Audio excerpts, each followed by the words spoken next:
طالبانو یو فلسفه ده او بل حکمت ده. د محققینو د جمهور علماء کرامو په نسبت باندې حکمت او فلسفه شی واحد دي، الفاظ مترادف دي، معنی واحده ده. فلسفه او حکمت. حکمت په لغت کې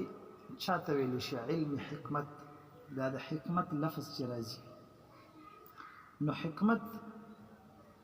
په معنا د عدل او انصاف سره راځي. حکمت لفظ په معنا د عدل او انصاف سره. دویم په معنا د علم سره راځي. دریم حکمت په معنا د حلم سره راځي. بردباری، صبر، حلم، بردبار انسان چې حلیم وي. ان ابراهیم لحلیم او حلیم، بردبار انسان چې د مشقتونو برداشت کوي. نو حکمت په معنا د حلم سره راځي. څلورم حکمت په معنا د عقل سره راځي، عقل. او پنځم حکمت د هغه حق گفتگو په معنا راځي چې د واقع سره مطابق وي. حکمت د هغه حق گفتگو په معنا باندې راځي چې د واقع سره موافق او مطابق وي. طالبانو کله کله گفتگو داسي چې د واقع سره موافق نه وي، نو کومه گفتگو چې د واقع سره مطابق نه هغه له څه وي؟ کذب. نو د حکمت اطلاق په هغه حق گفتگو باندې کیږي چې د واقع سره څنګه وي؟ ماشاءالله موافق او مطابق. دا ما د حکمت هغه لغوي معناګانې ذکر کړې چې دا عام په لغت کې په لغت عربي کې په لغت کې دغه 15 معناګانې دي راتلې شي په مختلفو مواضعو کې. نو ما ویل چې حکمت په معنا ده دویم په معنا د علم سره، حکمت په معنا د علم مستعملي، او دریم حکمت په معنا د ماشاءالله. څلورم حکمت په معنا د عقل سره. کله کله دغه حکمت په معنا د عقل سره، حکمت یعنی حکیم انسان، عاقل انسان. کله حکمت په معنا د عقل سره راځي. او پنځم حکمت په معنا د هغه حق گفتگو سره راځي، وینا سره چې هغه د واقع ماشاءالله د واقع سره مطابق. طالبانو دویم لفظ د حکمت سره مترادف لفظ هغه فلسفه ده. فلسفه د جمهور علماء او د محققینو په نسبت باندې فلسفه او حکمت دا دواړه الفاظ مترادف دي، معنی واحد دي. بعض علما معمولی غوندې فرق کوي، رسو درته وایم. خو تاسو فلسفه زده کړئ. فلسفه طالبان په معنا د اشتغال بالحکمت سره راځي. فلسفه په معنا یو معنی علما دا کوي. دویمه معنا د فلسفي لغوي په علمي مسایلو کې ژور او عمیق بحث کول. په علمي مسایلو کې ژور او عمیق بحث کول دي ته څه وایي؟ فلسفه. خو طالبانو دا یاد ساتئ، فلسفه دحرجه وزن دی رباعي. دا یو یوناني لفظ دی. دا به انشاءالله وروسته درته په تاریخ کې وایم. زمونږ فلسفه علم حکمت او منطق چې دا د یونان نه رانقل شوي. منطق حصه د علم حکمت دغه نه ده، دا په خپل ځای اختلاف دی. انشاءالله دا به درته په خپل ځای کې وایم چې آیا علم منطق دا جز د علم فلسفي دی که نه دی، که نه علم منطق یو جدا بحث دی. دا به انشاءالله په خپل ځای کې درته. خو دا فلسفه لفظ عربي نه ده، دا لفظ یوناني ده. وجه د دې دا ده چې فلاسفه د یونان نه و، علم فلسفه هم د یونان نه راغلی ده. دې وجه نه دا علم مسما دی په فلسفي سره، نو هم دا حکمت. دې وجه نه ګورئ ما ویل چې د فلسفي معنا سره په علمي مسایلو کې ژور او عمیق بحث کول. په علمي مسایلو کې بحث کول دې ته څه ویل شي؟ فلسفه. او همدارنګه بله معنا مې د فلسفي وکړه اشتغال بالحکمت، یعنی مشغولېدل په علم حکمت باندې امدق ته ویل شي فلسفه. وګوره مترادف دي که نه؟ مترادف دي. د اعمال محققین او جمهور علما دا وایي چې علم حکمت او فلسفه دواړه شی واحد دي. فیلسوف چې وایي فیلسوف موږ وایو هغه فلان فیلسوف، فلان فیلسوف. دا فیلسوف ماخوذ دی د فلا یوسفنا فلا یوسفنا دا فلا په یونانی ژبه کې ویلې شي محب او دوست وای کنه فلا یوسف نو هغه فلا هغه په یونانی ژبه کې ویلې شي محب او دوست او سوف ویلې شي علم ته نو د دې معنی څه نه دوست د علم او محب د ور اما هغه فل یوسف دا ماخوذ د فلا یوسف نه دی دا غین نور اصل کې د یونانی ژبه نه دغه را نقل شوی دی په عربي کې د لفظ استعمالي کی نو ما ویل چې فلسفه او علم حکمت دا دواړه شی واحد دي طالبان دا د حکمت او د فلسفې د لفظ وضاحت حکمت زمونږ د شرع په اصطلاح کې چاته ویل شي ګوره یو د حکماو اصطلاح ده مونږ چې چاته ناس یو د شریعت اصطلاح نه مونږ نه غړي مونږ د حکماو اصطلاح نه غړي دا حکما دي خو د شریعت په اصطلاح کې حکمت العلم بالاحکام الشرعيه په شریعت کې حکمت چاته ویل شي العلم بالاحکام الشرعيه دا د شریعت په اصطلاح کې درته حکمان هم حکما رسو درته وایم چې حکما به اصطلاح چاته ویل کې خپل مذهبونه او حکمت د شرع په اصطلاح کې العلم بالاحکام الشرعيه علم په احکام شرعيه سره دې ته څه ویل شي يؤتي الحكمه من يشاء ومن يؤتى الحكمه انت حکمت خود فلسفه او حکمت نه لري مراد انت وګوره چې انت حکمت مونږه ذکر کیږي انت مفسرین کرام او حکمت نه مراد علم فقه علم فقه څه شي علم په احکام شرعيه دي علم په احکام شرعيه نو حکمت د شرع په اصطلاح کې ویل شي العلم بالاحکام شرعيه دغه معنی علماء کړی ده چې حکمت د شرع په اصطلاح کې ویل شي اتقان العلم والعمل اتقان العلم والعمل مضبوطواله د علم او د عمل بس دا حکمت چې علم دی مضبوط شو په علم باندې عمل مضبوط شو دي ته وایي حکمت درېمه معنی علماء کړی ده العلم بعواقب الامور حکمت چاته ویل شي علم د امور په انجام باندې وای شابه علم علم په امور د انجام باندې دا دریمه معنا چې د حکمت کوم شوی د طالبانو دا خاص ذات د باری تعالی په ځکه علم د ټول امور په انجام باندې دا شاه علم یعنی د ټول امور په عاقبت باندې علم لرل او د ټول امور او د کارونو په اخیری انجام باندې علم لرل دا چا علم دا دریمه معنا چې ما کومه د حکمت وکړه دا د حکمت معنا مختص ته چا پوهه همدا ولې چې موږ وی الله حکیم ذات دی حکمت لري خدای الله حکمت او د بندگانو د مخلوقات حکمت کې دغه فرق دی چې د خدای جل جلاله حکمت چې کوم دی هغه علم بعواقب الامور دی چې څومره امور اخیری انجام چې دی په دې ټولو انجام په دې ټولو دی خلاص دی سب باندې کې مثال سبحان فرش یخت دي خبرونه د ټولو امور او د ټولو کارونو په اخیری انجام باندې چې علم لري دا شامل الله تعالی علم د دریم معنا باندې د حکمت چې کومه معنا ونه دا مختص چا پوري الله تعالی په خاص دا په بندگانو کې نه راځي څلورمه معنا د حکمت طلبه کرام علماء دام کړی دا چې حکمت چاته ویل شي خلو القول والعمل من القصور والفتور خلو القول والعمل عن القصور والفتور حکمت چاته ویل شي خالیواله د عمل او د قول خلو القول والعمل خالیواله د قول دی او د عمل د چا عن القصور والفتور د نقصان چې قول او عمل کله د نقصان خالی شول دي تاسو نو په دې څلورمه معنا باندې د بندگانو کې راځي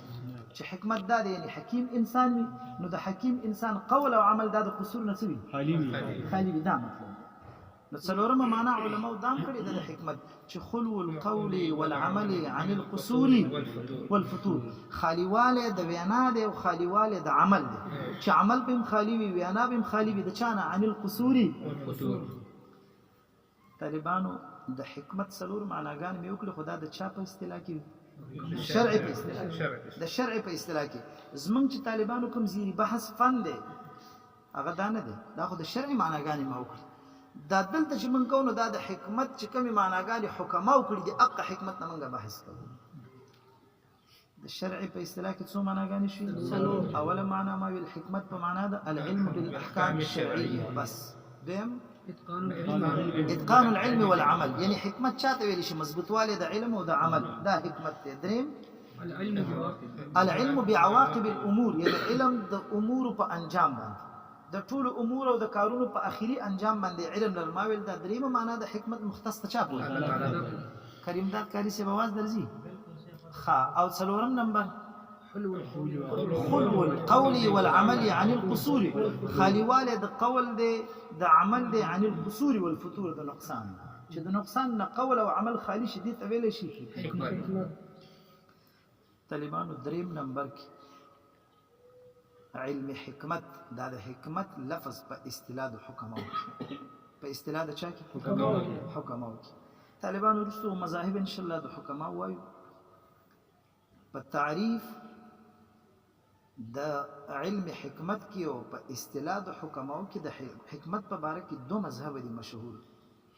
یو قول د مشهورینو دی او دویم قول هغه د محققینو دی چې دا دوړه د حکماو دي دوړه د حکماو دي یو د مشهورینو دی او بل د محققینو دی مشهورین حکماوي وي حکمت چاته ویل شي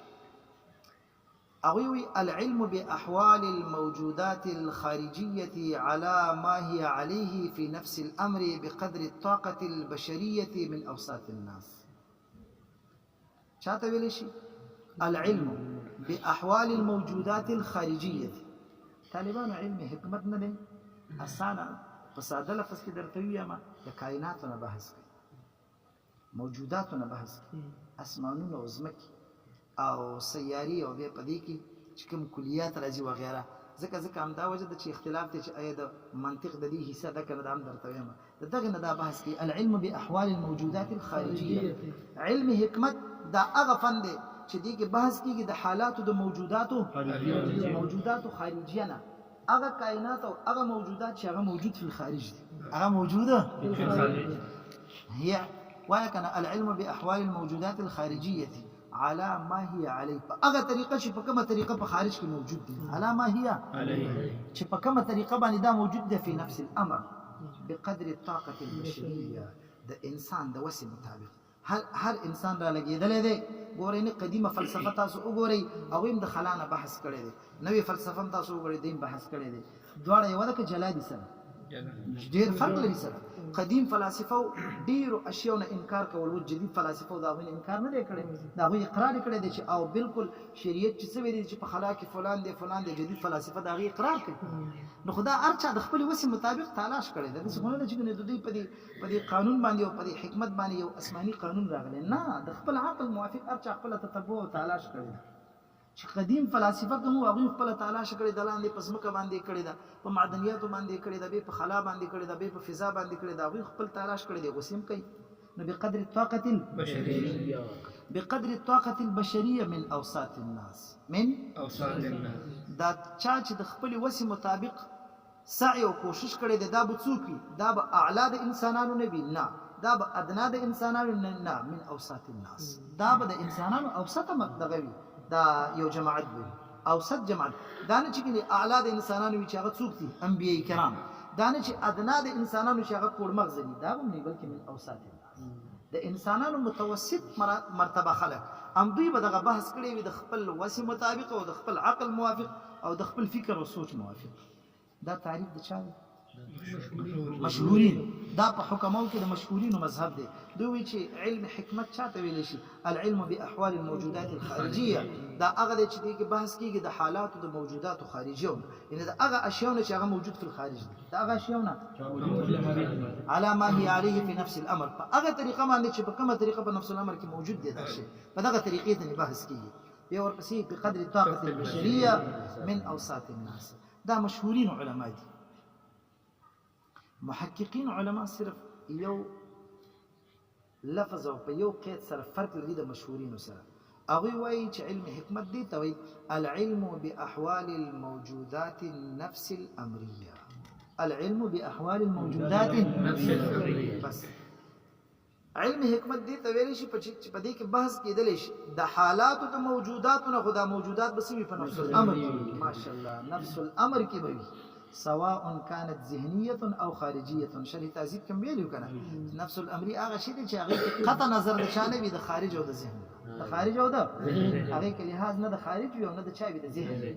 نګوري د محققین او د مشهورینو صرف دغه فرق دی چې هغه وایي چې په علم حکمت کې بحث کیږي د موجودات خارجي او د هغه اشیاء نه چې هغه موجود په خارج وي، او محققین علما وایي چې نه د هغه اشیاء نه به بحث کیږي چې په نفس الامر کې موجود وي، برابر خبره د ذهن کې او په خارج کې وي او کنه چې په نفس الامر کې وي. العلم باحوال الموجودات النفس الامريه، یعنی دا هغه علم دی چې په دې کې بحث کېدلی شي د حالاتو د موجوداتو نه، هغه موجودات چې په نفس الامر کې موجود دي، سواء كانت ذهنيه او خارجي. تاسو پوه شئ په دې باندې دای موضوع ده دې کې دا چې یو قید تاسو ګورئ شاته په دې ټولو کې به بحث را روان دی. په دې کې زموږ دا بحث کول د دې نه بلا فائدې به وي. دې کې هر یو کې د موجودات خارجيه او موجودات ذهنيه او امدارنګي في نفس الامر او امدارنګي بقدر الطاقه البشريه، دا به ان شاء الله بحث دوستو راځي په دې کې. په دریم نمبر کې طالبانو د علم حکمت موضوع. علم حکمت موضوع څه شی؟ الوقوف على حقائق الاشياء على ما كان يمكن الانسان. ويكن الوقوف على حقائق الاشياء على ما كان يمكن الانسان. الوقوف یعنی موضوع د علم حکمت دا د طالبانو خبرداري راځي په حقایق د اشیاء باندې. خبرداري راځي خو چې د موجوداتو نه بحث کیږي، خو لازمي خبره ده چې مطلب د اشیاء حقایق به معلومیږي. تاسو منطقو کې علم منطق کې دا اعتراض ده لکه چې یوسف بن مات خبرداري په حقایق د اشیاء باندې دا علم مختص ذات د باری تعالی په دا ار یو د شی حقیقت چې ورته معلوم دی دا څوک دی؟ خدلته د حقایق نه مراد هغه صورت او ظاهر سیز دی، ماده او صورت څه دی؟ ماده او صورت. نور حقیقت د اشیاء طالبانو ک علم منطق وی چې حقیقت د اشیاء علم راځي او ک علم فلسفه وی چې حقیقت د دینه مراد هغه حقیقت د اشیاء د ټولو هغه نه دی چې کوم مختص دی د الله پاک، بلکې هغه حقیقت د اشیاء چې د صورت او د ماده سره تعلق دی. صورت او د وای شامه الوقوف على ما كان يمكن الانسان، فاغه طریقې سره چې څومره ممکنه وي انسان، فاغه طریقې سره چې څومره ممکنه وي انسان ته، بس چې څومره ممکنه وي انسان ته دغمره دغه اطلاع راځي په حقایق د اشیاء باندې، دومره علم یې راځي. او چې کله د انسان د وسنه بهر وي نو بیا راتلی شي دغه نه على ما كان يمكن الانسان بس ويعمل بمقتضاه، دا ورسره اخره کې یو ځای او دا عمل کوي په مقتضا دغه علم، دا عمل کوي. ګوري فلسفه وایي چې یاره بس سپوږمۍ کوم کار وکړه، سپوږمۍ له وختله. ګوره اول علم راوړي په هغې باندې چې یاره سفر یې داسې ممکن دی که نه على ما كان يمكن الانسان. اول چې یاره ممکن دی که نه چې ممکن وي نو بیا د هغې نه بعد بیا عمل شروع کړي ویعملو بمقتضا ویعملو.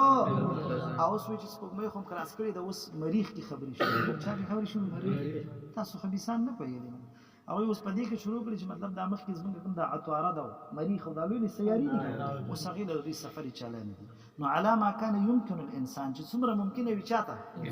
انسان ته. ويعمل بمقتضا او بیا عمل کوي په مقتضا د خپل علم باندې. نو وړاندې اول ځان ته علم حاصل او بیا امقصي عمل او رفتار دوی کوي. بس دې هم دومره نه خلم دا مختصر خبرې صرف وکړلې چې حکمت لغوي معناګانې مو کړې، د فلسفي لغوي معناګانې مو کړلې، او بیا حکمت د شرع په اصطلاح کې چاته وي د هغې دپاره معناګانې مې وکړې، او د حکمت اصطلاحي تعریف د مشهورینو په نیز باندې او د محققینو په نیز باندې، او د علم حکمت موضوع خو پاتې شوله. نه دا ما غرض ویلو، دا ما غرض ویلو، موضوع پاتې شو. الوقوف على حقائق الاشیاء د دې غرض دی، موضوع پاتې شو د طالبانو. موضوع څه شی دی؟ مخکې په تعریف کې په خپله معلومه شوله. د مشهورینو په نیز باندې د علم حکمت موضوع موجودات خارجي دي. مشهورینو په نیز باندې تعریف کوم ویلو کنه العلم باحوال الموجودات الخارجيه، او د محققینو په نیز باندې د علم حکمت موضوع هغه موجودات نفس الامر. بس ام دقه دی موضوع. نو دا موضوعګانې ځکه جدا کېږي چې هلته تعریفونه او دا اختلاف د دوی بنا دی په یو بل اختلاف باندې طالبانو ولې مشهورین او محققین په موضوع د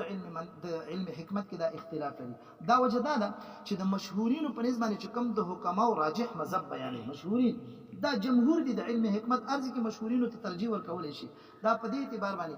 دوی وایي چې د بحث په علم حکمت کې کېږي د موجودات خارجي او په دې اعتبار چې دوی علم منطق جز د علم حکمت نه بولي علم منطق علم حکمت نه بولي ولې علم منطق کې بحث د شانه کېږي د موجوداتو په نفس الامر ټول ذهني شنه کلیات چې دغه هم د ذهنیت ته ته مونږ وایو چې تصورات معلومه او دانګي تصدیقات معلومه ترتیب ورکول تصوري مجهول حاصلول او تصدیقي هغه هم د ذهن نه کوي نو مناطق خو بحث د وجود ذهني نه کوي نو مشهورین داسې وایي چې علم حکمت هغه دی چې دا به بحث کوي د موجودات خارجي او نفسو کې وستو وګوره علم منطق ام دا وجه ده چې دلته علامه بهري صاحب چې دا شروع کوي القسم الثاني وګوره القسم الاول منطق دی غي است علم حکمت نه دی هغه یو جدا سیز دی او محققینو په نسبت باندې هغه وایي چې علم حکمت د دې موضوع موجودات په نفس الامر دي موجودات چې نفس الامر شنو قطع نظر د شان د وجود ذهني او خارجي نه نو په خپل څه شو نو د دې وجنه علم منطق جز د علم حکمت بولی محققین نو دغه اختلاف د دې چې دا موضوع د بندګي دا بنا دی په هغه باندې چې د مشهورینو په نسبت باندې علم منطق جز د علم حکمت نه دی د فلسفه نه دی او د محققینو په نسبت باندې علم منطق جز د علم حکمت دی سبحانك اللهم وبحمدك اشهد ان لا